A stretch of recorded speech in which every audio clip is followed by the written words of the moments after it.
और जब मैं उस सम्मेलन में बोलने के लिए गई तो वहाँ पर जितने भी जनता पार्टी के नेता थे तो वो बार बार हरिजन हरिजन इस्तेमाल कर रहे थे। तो मैंने उनको कहा कि एक तरफ तो आप जाति तोड़ने की बात कर रहे हैं और दूसरी तरफ आप हरिजन कह रहे हैं।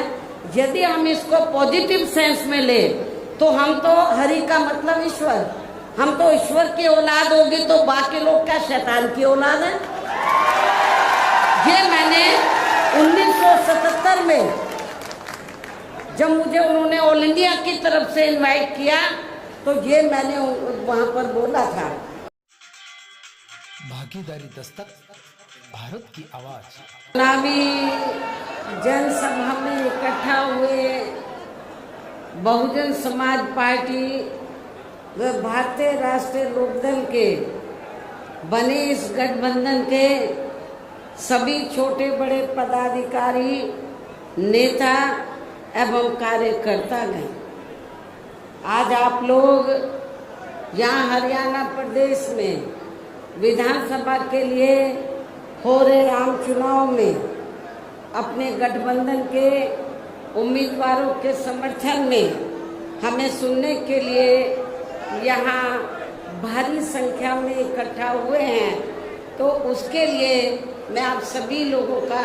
हार्दिक दिल से आभार प्रकट करती हूँ। जिनको कामयाब बनाने के लिए भारतीय राष्ट्रीय लोकदल के वरिष्ठ राष्ट्रीय महासचिव चौधरी अभय सिंह चौटाला जी व इनके सभी साथीगण तथा बीएसपी के भी नेशनल कोऑर्डिनेटर श्री आकाश आनंद व यहाँ के संयोजक श्री रणधीर बेनीवाल और इनके भी सभी साथीगण पूरे जी जान से लगे हुए हैं। और अब मैं आप लोगों का ध्यान यहाँ हरियाणा प्रदेश में विधानसभा के लिए हो रहे आम चुनाव में अपने इस बने गठबंधन की सरकार बनाने को लेकर कुछ जरूरी बातों की तरफ दिलाना चाहती हूँ। और इस संबंध में हमारी पार्टी का ये कहना है कि अपने देश को आज़ाद हुए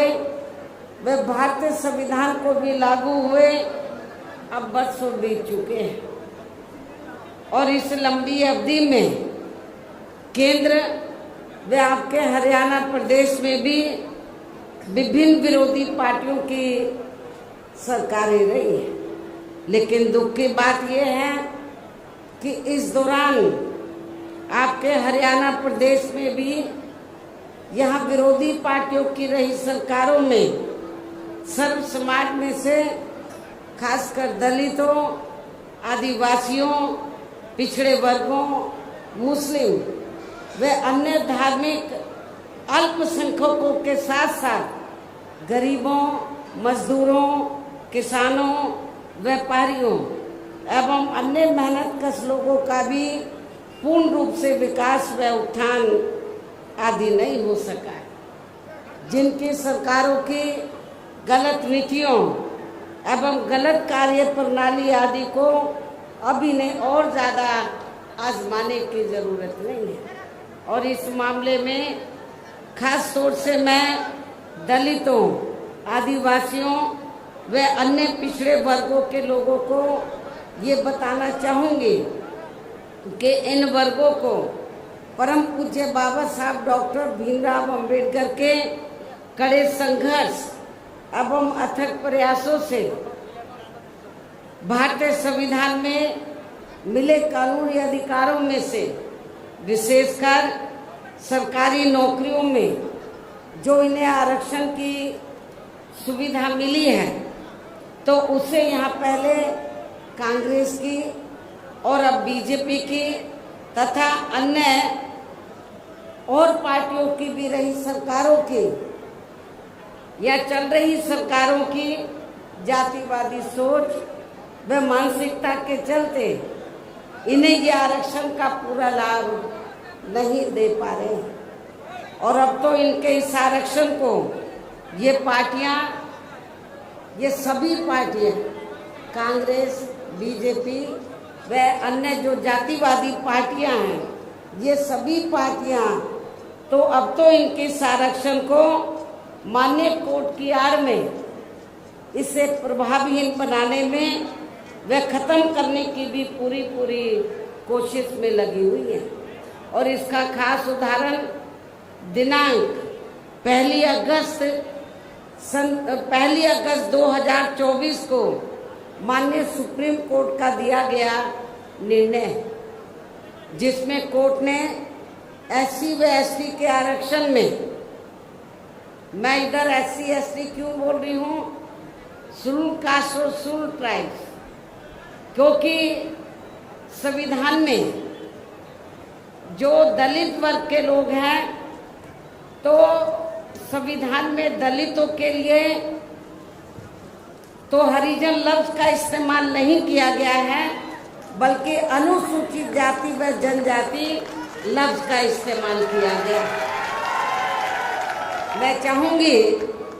इन लोगों के जो पूर्व स्टेट अध्यक्ष हैं, तो मेरे ख्याल वो भारतीय संविधान को जरूर स्टडी करें, पढ़ें और ये देखें कि अनुसूचित दलितों के लिए क्या लफ्ज इस्तेमाल किया गया है। तो मुझे क्या लगता है, ये बाबा साहब के बारे में इनको जानकारी है, लेकिन ये भी जानकारी लेनी चाहिए कि SC ST के लिए क्या लफ्ज इस्तेमाल किया गया है। क्योंकि मुझे याद है सन 1977 में जब मैं वकालत की पढ़ाई कर रही थी, LLB फर्स्ट ईयर की स्टूडेंट थी, दिल्ली यूनिवर्सिटी से पढ़ रही थी। 1977 में जनता पार्टी की सरकार बनी और इन्होंने वोट क्या कह के लिया था कि हम स्वर्गीय श्री बाबू जगजीवन राम जी को देश का प्रधानमंत्री बनाएंगे, जिसको कांग्रेस ने नहीं बनाया। कांग्रेस ने भी नहीं बनाया जिनको, और जनता पार्टी ने भी नहीं बनाया 77 में। तो दलित वर्ग के लोग, अनुसूचित जाति जनजाति वर्ग के लोग पूरे देश में बहुत नाराज थे, खफा थे। तो उस समय उन्होंने दिल्ली में एक 3 दिन का जाति तोड़ो सम्मेलन रखा और उसमें ऑल इंडिया की तरफ से, तो यूथ की तरफ से, नौजवानों की तरफ से मुझे उन्होंने इनवाइट किया बोलने के लिए। और जब मैं उस सम्मेलन में बोलने के लिए गई, तो वहाँ पर जितने भी जनता पार्टी के नेता थे, तो वो बार बार हरिजन हरिजन इस्तेमाल कर रहे थे। तो मैंने उनको कहा कि एक तरफ तो आप जाति तोड़ने की बात कर रहे हैं और दूसरी तरफ आप हरिजन कह रहे हैं। यदि हम इसको पॉजिटिव सेंस में ले तो हम तो हरि का मतलब ईश्वर, हम तो ईश्वर की औलाद होगी, तो बाकी लोग क्या शैतान की औलाद है।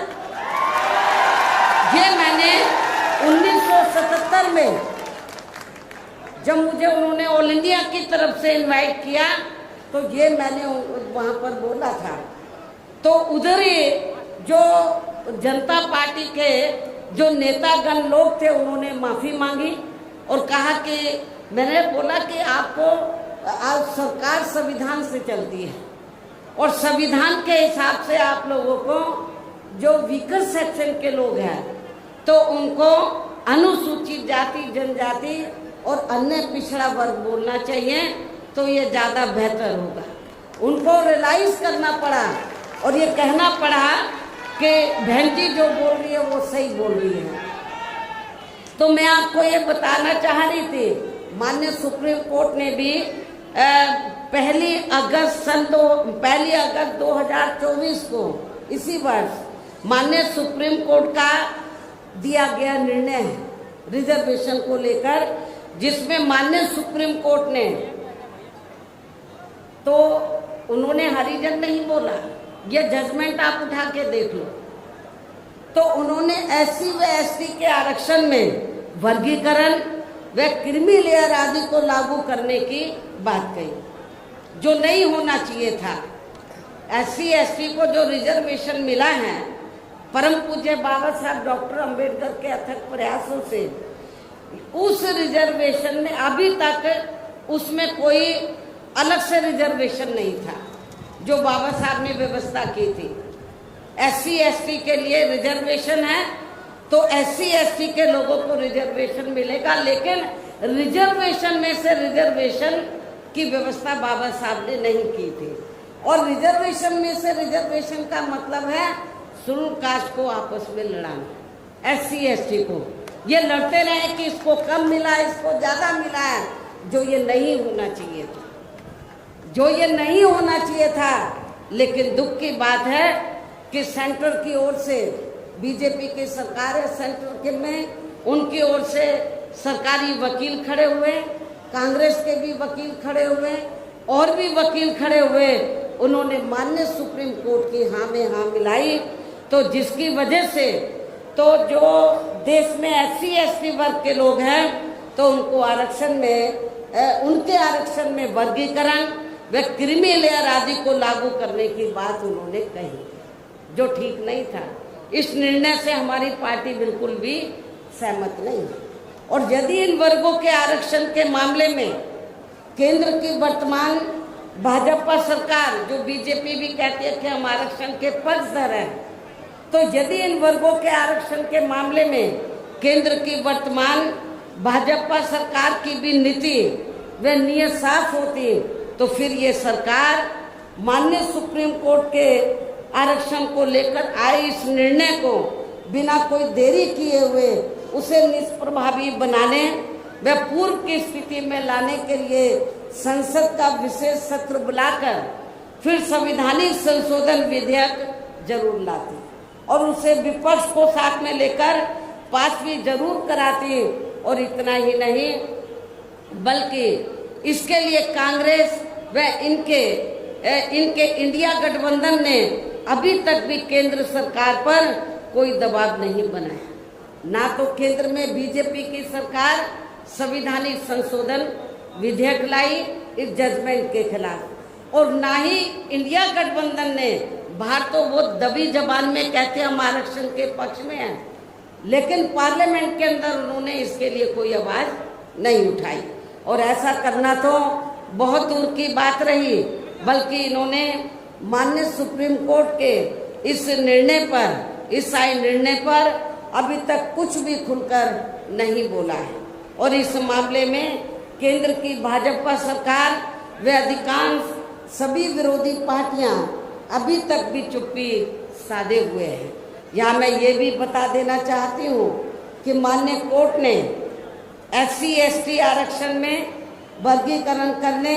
व क्रीमी लेयर आदि को भी लागू करने का ये कार्य अब पहले संसद के पास था, राष्ट्रपति के पास था, लेकिन अब ये कार्य भी इन्होंने राज्य सरकारों के ऊपर छोड़ दिया है। हर स्टेट में राज्य सरकारों के ऊपर छोड़ दिया है, जो वो अपने हिसाब से इसका पूरा राजनीतिक फायदा भी उठाएंगे। उनके ऊपर है किसको कितना आरक्षण देना है, SC ST में से किसको कम देना, किसको ज्यादा देना, किसको नहीं देना है। पहले संसद और पार्लियामेंट के पास ये पहले संसद और प्रेसिडेंट के पास पावर थी, लेकिन इस जजमेंट में माननीय सुप्रीम कोर्ट ने ये पावर भी राज्य सरकारों को दे दी, जो अब अपने हिसाब से इसका पूरा राजनीतिक फायदा भी उठाएंगे। साथ ही इसकी आड़ में इन वर्गों को बांटकर इन्हें आपस में भी खूब लड़ाएंगी। अर्थात अब ये पार्टियां फूट डालो वे राज करो की नीति का भरपूर फायदा उठाएंगे, जबकि संविधान के मुताबिक कि जाति को SC व ST की सूची में शामिल करना है या नहीं करना है, तो इसका ये अधिकार अभी तक केवल संसद व माननीय राष्ट्रपति जी को ही दिया हुआ था, जिसे 1 अगस्त 2024 को माननीय सुप्रीम कोर्ट के आए निर्णय के जरिए इसे अब वापस लेकर सीधे ही राज्य सरकारों को दे दिया है, जिससे अब इन वर्गों के साथ काफी नाइंसाफी होगी। अर्थात इनका भी आरक्षण ना के बराबर ही रह जाएगा। दलितों का, SC ST का, अनुसूचित जाति व जनजाति का अब ये आरक्षण ना के बराबर ही रह जाएगा। और अब तो कांग्रेस के राहुल गांधी ने भी, कांग्रेस के श्री राहुल गांधी ने भी विदेश में जाकर इनके सभी आरक्षण को आगे वक्त आने पर खत्म करने का भी ऐलान कर दिया है। इससे साफ जाहिर है कि आपका आरक्षण बहुत खतरे में है। बाबा साहब डॉक्टर अंबेडकर ने आरक्षण शेड्यूल कास्ट में जितनी जातियां आती हैं सबको दिया था। उन्होंने केवल एक जाति को नहीं दिया था, उसमें विभिन्न जातियां हैं, सब कास्टें हैं जो सामाजिक, शैक्षणिक और आर्थिक क्षेत्र में पिछड़ी हुई हैं। तो शेड्यूल कास्ट का मतलब क्या है? तो शेड्यूल बनी, इनकी एक सूची बनी, तो उसके आधार पर उन जातियों को शामिल करके तो जब ये इन लोगों को ये रिजर्वेशन दिया है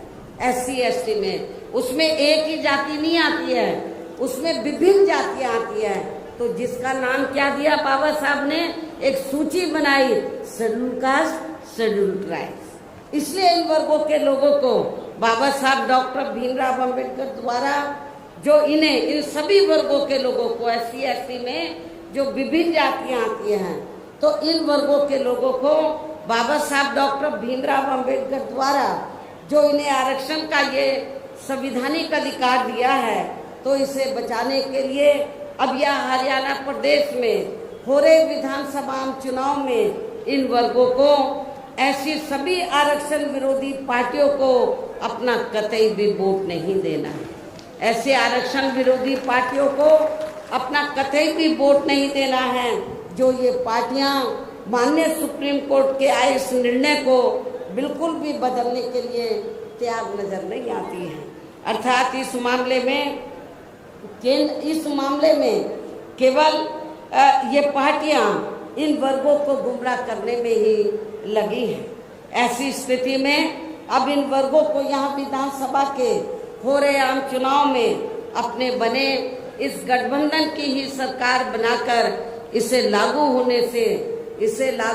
से तब तक लटकाकर व रोक कर रखना है जब तक केंद्र व विपक्ष द्वारा इस निर्णय को संवैधानिक संशोधन के जरिए खत्म करके इसे पुरानी स्थिति में बहाल नहीं कर दिया जाता है। इसलिए ऐसी स्थिति में अब आप लोगों को एक तरफा अपना वोट केवल BSP व इनेलो के बने अपने इस गठबंधन को ही देना है, ताकि सत्ता में आकर यह आपके स्टेट में माननीय सुप्रीम कोर्ट के आए इस निर्णय पर कुछ हद तक अंकुश लगाया जा सके। इतना ही नहीं बल्कि केंद्र व राज्यों में कांग्रेस, BJP व अन्य जातिवादी पार्टियों की रही सरकारों ने इनका आरक्षण का कोटा अभी तक भी पूरा नहीं भरा है, जिसे फिर अंत में किसी न किसी रूप में सामान्य वर्गों को ही दे दिया जाता है। पदोन्नति में आरक्षण को तो इन्होंने मान्य कोर्ट की आड़ में काफी हद तक खत्म ही कर दिया है। इसके साथ ही केंद्र व राज्यों की भी सरकारों द्वारा इन वर्गों के लोगों को प्राइवेट सेक्टर में आरक्षण दिए जाने की व्यवस्था किए बिना ही इनके ज्यादातर सरकारी कार्य अब यहाँ प्राइवेट सेक्टर के जरिए ही देश के अधिकांश बड़े बड़े पूंजीपतियों व धन्ना सेठों को ही दिए जा रहे हैं, जिसके कारण आपके यहाँ हरियाणा प्रदेश से पूरे देश में अब इन वर्गों के लोगों को आरक्षण का बहुत कम ही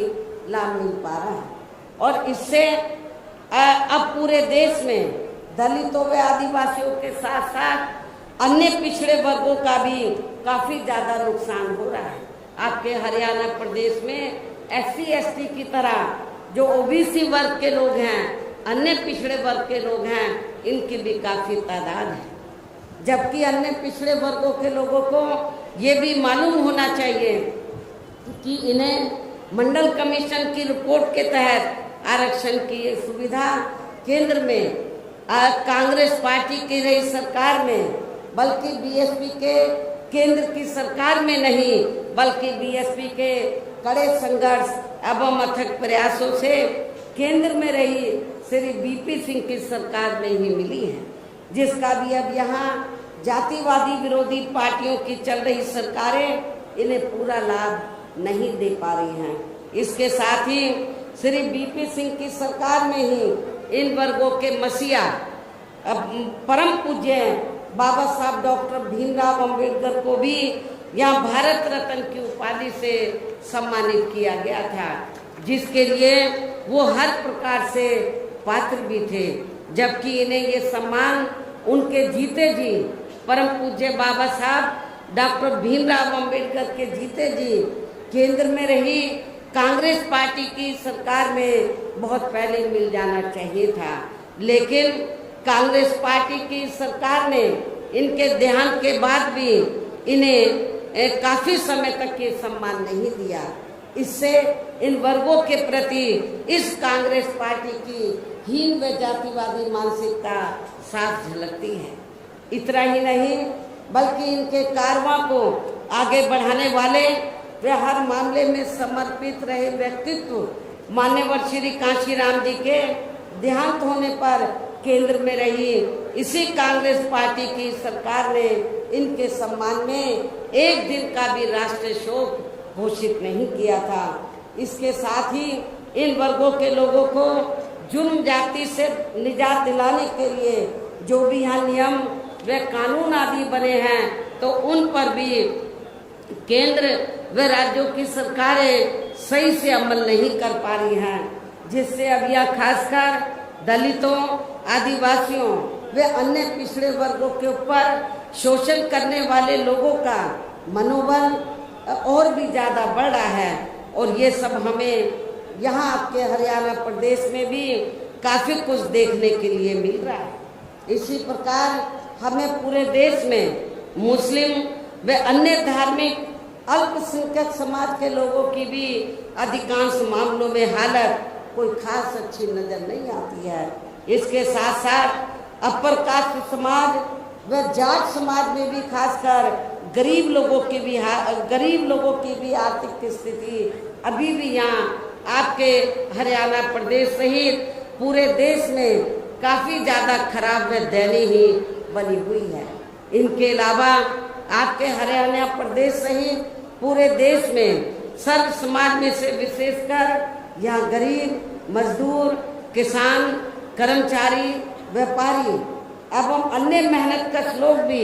अपनी विभिन्न समस्याओं को लेकर अभी भी हमें काफ़ी ज़्यादा दुखी ही नजर आते हैं। और इनमें भी किसान वर्ग तो केंद्र में अभी तक की रही सभी सरकारों द्वारा बनाई गई उनकी गलत नीतियों के कारण अब काफ़ी ज़्यादा परेशान व दुखी भी रहा है और अभी भी है। लेकिन इन सब की मुख्य वजह हमारी पार्टी केंद्र में व आपके हरियाणा प्रदेश में भी यहाँ अब तक की रही अधिकांश विरोधी पार्टियों की सरकारों की गरीब व किसान विरोधी तथा इनकी जातिवादी, पूंजीवादी व संकीर्ण मानसिकता के तहत बनाई गई उनकी गलत नीतियों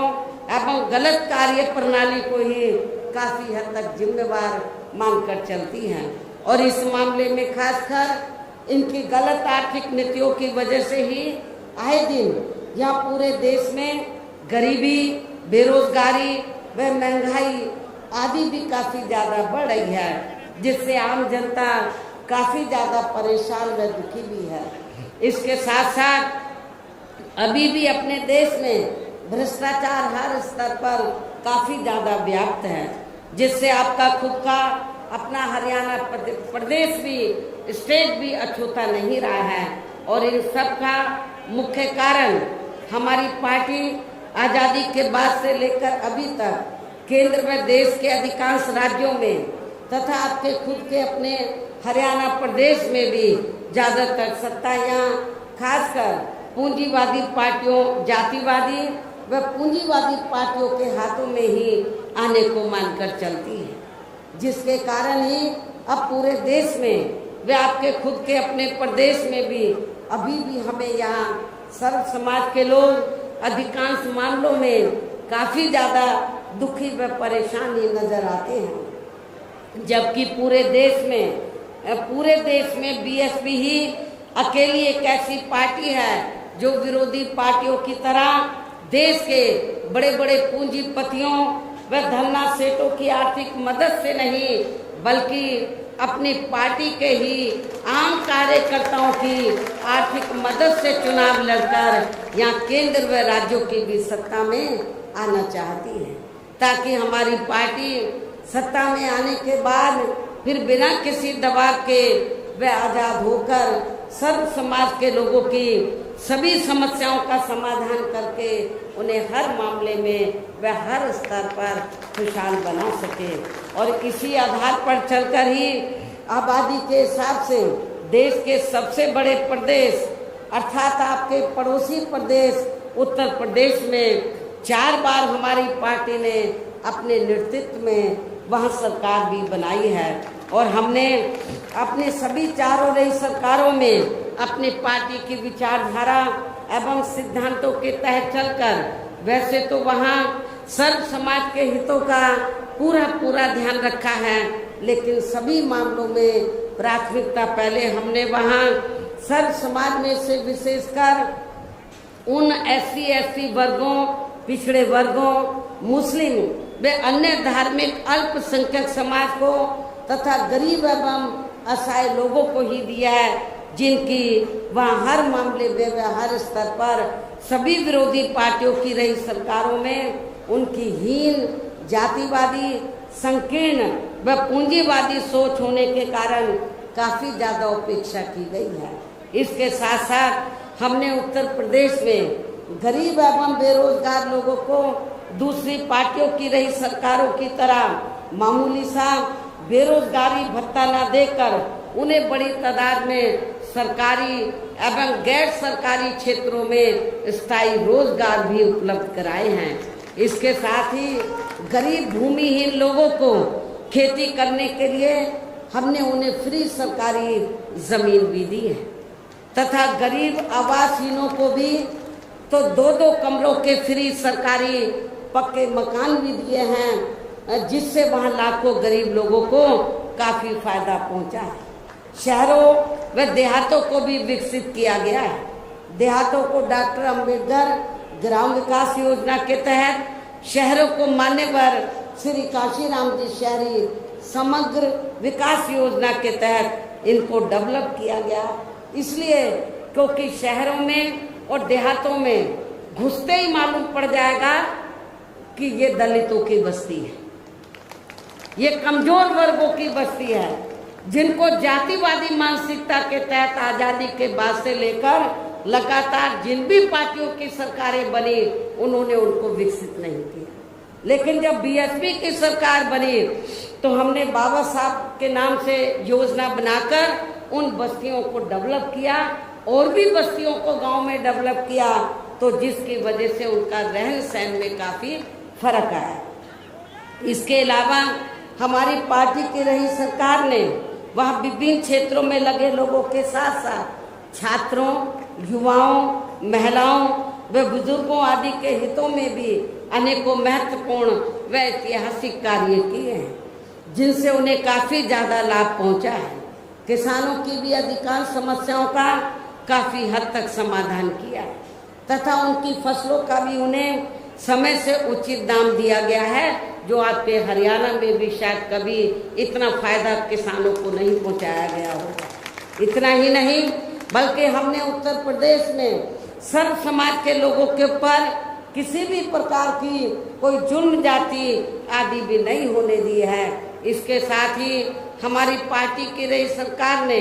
अपने देश में दलित एवं अन्य पिछड़े वर्गों में समय समय पर जन्मे यहाँ महान संतों, गुरुओं व महापुरुषों में भी खासकर महात्मा ज्योतिराव फूले, छत्रपति शाहू जी महाराज, श्री नारायणा गुरु, बाबा साहब डॉक्टर भीमराव अंबेडकर एवं मान्यवर श्री कांशीराम जी आदि को भी विभिन्न रूपों में पहली बार वहाँ पूरा आदर सम्मान दिया है,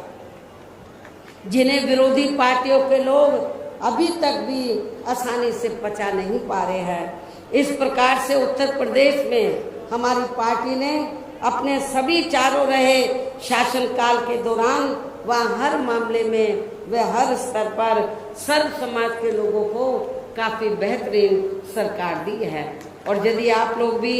यहाँ अपने हरियाणा प्रदेश में गरीबों, किसानों व आम जनहित के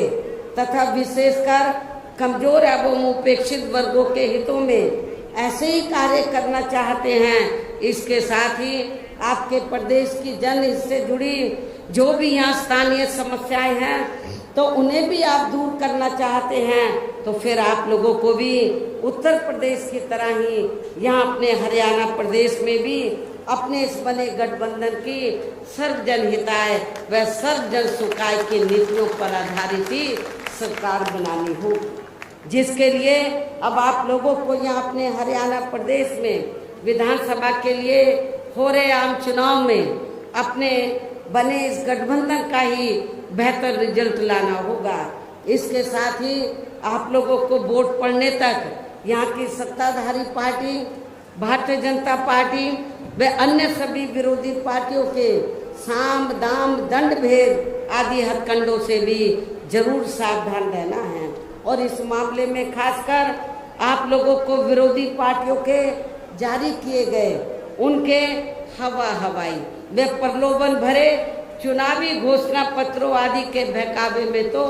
कतई नहीं आना है। बातें बड़ी बड़ी करते हैं, सत्ता में जब आ जाते हैं तो वो उनको रद्दी में जैसे टोकरी रद्दी की टोकरी में फेंक देते हैं वैसे फेंक देते हैं। तो इस मामले में खासकर आप लोगों को विरोधी पार्टियों के जारी किए गए उनके हवाई व प्रलोभन भरे चुनावी घोषणा पत्रों आदि के बहकावे में तो कतई नहीं आना है, जिन्हें ये पार्टियां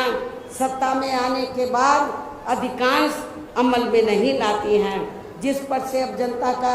काफ़ी हद तक विश्वास भी उठ गया है। इसलिए हमारी पार्टी किसी भी चुनाव में अपना कोई भी चुनावी घोषणा पत्र आदि जारी नहीं करती है। वैसे भी हमारी पार्टी कहने में बहुत कम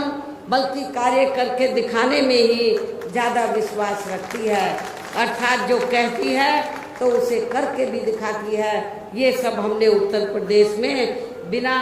चुनावी घोषणा पत्र के जारी किए हुए ही 4 बार सरकार बनाकर सरकार बनने के बाद तब हमने ये घोषणा की हम ये काम करेंगे सरकार का बजट देखकर। और अब संक्षेप में मेरा यही कहना है कि आप लोगों को अपने खुद के व अपने हरियाणा प्रदेश के भी हित में यहाँ बीएसपी व इनेलो के बने अपने इस गठबंधन की ही सरकार बनाना बहुत ज़रूरी है। और अब आप लोगों को अपने इस गठबंधन के ही उम्मीदवारों को ज़्यादा से ज़्यादा कामयाब बनाना है, जिसके लिए बीएसपी के उम्मीदवारों को हाथी चुनाव चिन्ह के सामने वाले बटन को दबाकर तथा राष्ट्रीय लोकदल के उम्मीदवारों को चश्मा चुनाव चिन्ह के सामने वाले बटन को दबा के उन्हें जरूर जिताना है। इस प्रकार से आप लोगों को अपने बने इस गठबंधन की ही पूर्ण बहुमत की सरकार बनाना है। और सरकार बनने पर फिर गठबंधन की ओर से आपके हरियाणा प्रदेश का मुख्यमंत्री चौधरी श्री अभय चौटाला जी को ही बनाया जाएगा, जिनको मेरे आशीर्वाद के साथ साथ इनके पिता चौधरी ओम प्रकाश चौटाला जी का भी पूरा आशीर्वाद प्राप्त है। वैसे स्वर्गीय चौधरी देवीलाल जी का भी हमेशा इन पर आशीर्वाद बना रहा है। इनके साथ साथ गठबंधन की ओर से बीएसपी का एक डिप्टी सीएम दलित वर्ग का अम्बेडकरवादी दलित वर्ग का तथा दूसरा डिप्टी सीएम अन्य पिछड़ा वर्ग या अपर कास्ट समाज में से ही बनाया जाएगा। और ये दोनों डिप्टी सीएम कौन होंगे इसका फैसला चुनाव का नतीजा आने के बाद ही किया जाएगा। इन्हीं जरूरी बातों के साथ ही अब मैं आप सभी लोगों से अपने बने इस गठबंधन के अधिकांश उम्मीदवारों को जिताकर अपनी यहाँ गठबंधन की ही सरकार जरूर बनाना है। इस उम्मीद के साथ ही अब मैं केंद्र सरकार से देश में जातीय जनगणना कराने के लिए भी विशेष अनुरोध करती हूँ, जिसको पहले केंद्र में रही कांग्रेसी सरकार ने और अब वर्तमान में चल रही बीजेपी की सरकार ने भी इसे अभी तक भी लटका के रखा हुआ है, जो उचित नहीं है। इसके लिए भी इनसे विशेष आग्रह के साथ ही और अपने गठबंधन के उम्मीदवारों को ज़्यादा से ज़्यादा जिताने की पुरजोर अपील करते हुए अब मैं अपनी बात यहीं समाप्त करती हूँ। धन्यवाद। जय भीम व जय भारत। हाथी और चश्मे आड़ा का, गठबंधन का राज चले, हाथी और चश्मे आड़ा।